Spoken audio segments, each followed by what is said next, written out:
Parts included in the remote control kit: instruction sheet, remote receiver, remote transmitter, 4 AA batteries, 1 12-volt battery, 1 cover plate, 1 wiring harness, 1 hardware kit.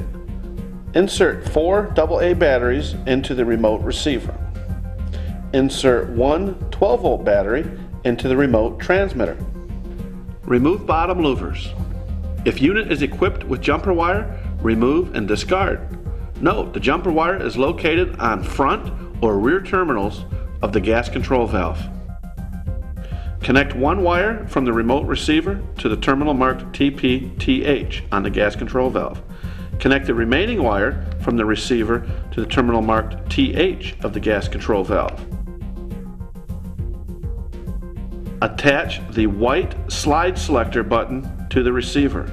Installation of the remote is complete.